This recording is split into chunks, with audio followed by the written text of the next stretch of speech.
3-4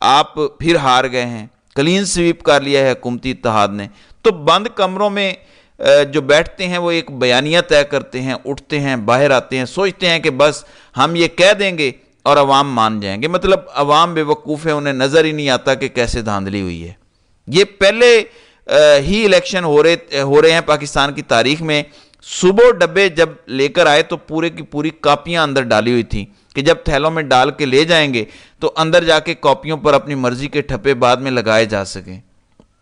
ڈبے تو بھرے ہی تھے، پوری کاپیاں بھی اندر ڈال دی گئیں ڈبوں میں پہلے ہی ایڈوانس میں. ایسے کبھی بھی نہیں ہوا. کم از کم اتنا کرتے تھے تردد کے خالی ڈبے دکھائے جاتے تھے، بعد میں وہ ڈبے رستے میں تبدیل ہوتے تھے. اس دفعہ صبح ڈبے بھرے، ویڈیوز موجود ہیں. اس کی بھی ایک ناظرین اکرام وجہ ہے. عوام کو توڑنے کے لیے تو یہ کر ہی رہے ہیں. ذرا سمجھیں اس سچویشن کو کہ کیوں کر رہے ہیں اتنا کھلا. عوام کو یہ بتا رہے ہیں کہ ہمارا کنٹرول ہے. مایوس کرنا چاہتے ہیں آپ کو، مجھے مایوس کرنا چاہتے ہیں کہ تم ووٹ ڈالو گے، کچھ نہیں ہونے والا. لیکن سب سے زیادہ جس بندے کو مایوس کرنا چاہتے ہیں اس کا نام عمران خان ہے، جو ڈٹا ہوا ہے. یہ چاہتے ہیں کہ یہ عمران خان کو یہ کہیں کہ دیکھو عدالتیں ہمارے کنٹرول میں، ہماری مرضی کے بغیر تم باہر نہیں آ سکتے.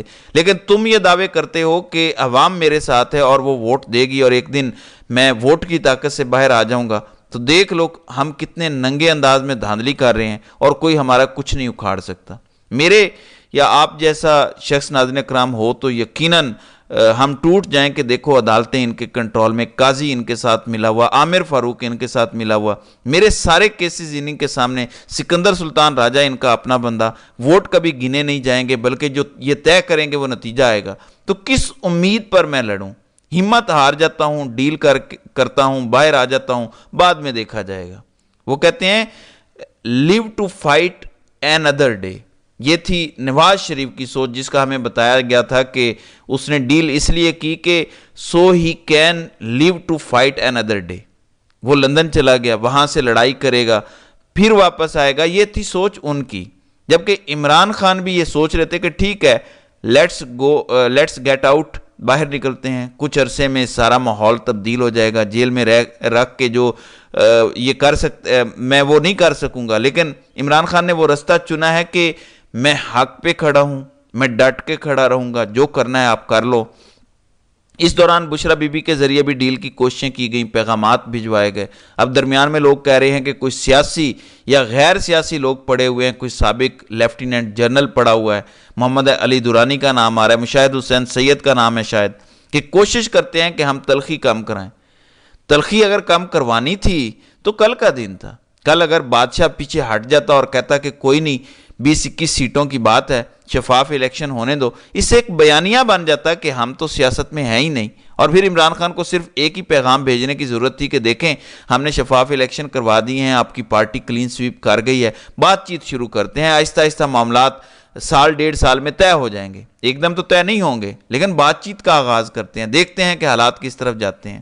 اس طرح اپنی ایک جو ہے وہ ملک آگے بڑھتا، ایکسٹینشن بھی ہو جانی تھی.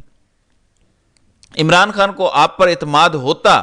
ان کی حرکتوں کی وجہ سے عمران خان نے اب تک ان پر بھروسہ نہیں کیا، جس وجہ سے وہ ڈٹے ہوئے ہیں اور عوام ان کے ساتھ کھڑی ہے. نون لیگ کا ووٹر کل بالکل بھی نہیں نکلا، اور کاف لیگ کا تو ووٹر ہے ہی نہیں. ان کو گجرات سے جو جتوایا گیا وہ سارے ووٹ نامعلوم افراد نے ڈالے، ان کا کوئی ووٹر موجود نہیں تھا.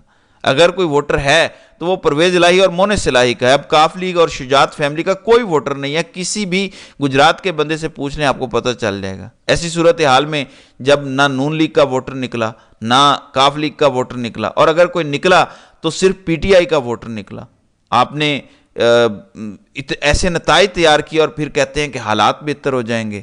تلخی مزید بڑھ رہی ہے، اور جتنی یہ تلخی بڑھتی جائے گی ملک آگے نہیں بڑھ پائے گا. میں بار بار بتا رہا ہوں کہ جب ملک آگے نہیں بڑھے گا، اوورسیز پاکستانی انویسٹمنٹ چھوڑ دیں گے، تو آپ کے ڈی ایچ ایز میں انویسٹمنٹ کون کرے گا؟ پاکستانی غریب ہوتا جائے گا تو آپ کے ڈی ایچ ایز میں انویسٹمنٹ کون کرے گا؟ آپ کا فوجی سیمنٹ کہاں استعمال ہوگا جب لوگ گھر بنانے کی پوزیشن میں نہیں رہیں گے؟ آپ کا فوجی سیریل کون کھائے گا جب ایک روٹی کھانے کی اوقات نہیں رہے گی؟ آپ کا فوجی دلیا کون استعمال کرے گا؟ اور بہت سارے ایسے بزنس ہیں، ان سب کا نقصان آپ کر رہے ہیں پاکستان کی معیشت خراب کر کے. جتنی غربت بڑھے گی آپ کے اپنے سارے کاروبار ٹھپ ہوتے جائیں گے. نقصان آپ کا اپنا ہے. چلیں ملک کا نہیں اپنے کاروباروں کا سوچ لیں، ارب کے کاروبار انہی کے ہیں، سوچ لیں۔ پھر ملک غریب ہوگا تو جو ترقیاتی سکیمیں ہوتی ہیں سڑکیں بنانا وغیرہ یہ بھی تو آپ کے ادارے ہی کرتے ہیں، تو جب ترقیاتی سکیمیں ہی نہیں بن سکیں گی تو آپ کہاں سے پیسہ کمائیں گے؟ ہم نواز شریف کو سوچتے تھے کہ وہ سڑکیں بنا کر کرپشن کرتا ہے، احسن اقبال عمران خان کو بار بار بتاتے رہے کہ آپ یہ جو بتا رہے ہیں سڑکوں میں بڑی کرپشن ہوئی ہے، سڑکیں ہم نے نہیں بنائی، سڑکیں انہوں نے بنائی ہیں جو سب کی حکومتیں بناتے ہیں۔ تو سڑکوں تک میں کرپشن کرنے والے لوگ ملک چلا رہے ہیں اور خود کو ہولی کو ثابت کرنے کی کوشش کرتے رہتے ہیں۔ کل کا الیکشن تھا، کچھ لوگوں کو امید تھی کہ شاید کوئی ریاستی سطح پر عقل کو ہاتھ مارے جائیں گے، انہوں نے ثابت کیا کہ عقل ہے ہی نہیں، تو عقل کو ہاتھ کہاں سے ماریں گے؟ پھر ان کا 10 سالہ جو منصوبہ ہے اس کے راستے کی واحد رکاوٹ انہیں لگتا ہے کہ عمران خان ہے، لیکن عمران خان کو یہ لگتا ہے کہ اس نے ایک قوم تیار کر دی ہے۔ عمران خان نے اپنی ایک سپیچ میں کہا تھا کہ میں اگر نہ رہوں تو کیا آپ چھوڑ دیں گے جد و جہد اپنے لیے؟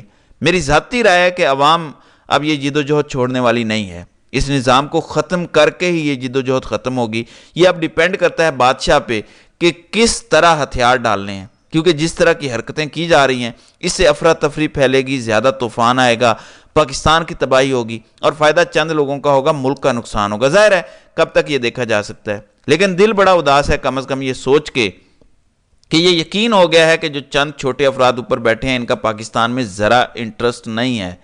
پھر جو لوگ کہتے ہیں کہ عمران خان افراتفری پھیلا رہے ہیں، آپ کیسے ایسے بندے کے بارے میں یہ کہہ سکتے ہیں جس کا مال چوری ہوا وہ شور ڈالے تو آپ کہتے ہیں کہ افراتفری مچا رہا ہے، لیکن جو مال چوری کر رہا ہے اس کا گلہ نہیں۔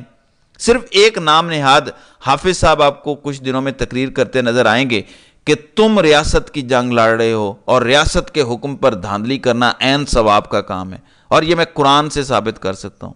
تو توبہ کا مقام ہے کہ اس کیلیبر کا شخص اتنا چھوٹا پاکستان پر مسلط ہے۔ تو ناظرین کرام، آپ کی اس ویڈیو کے حوالے سے کیا رائے ہے؟ آپ اپنی رائے کا اظہار کامنٹ سیکشن میں ضرور کیجیے گا۔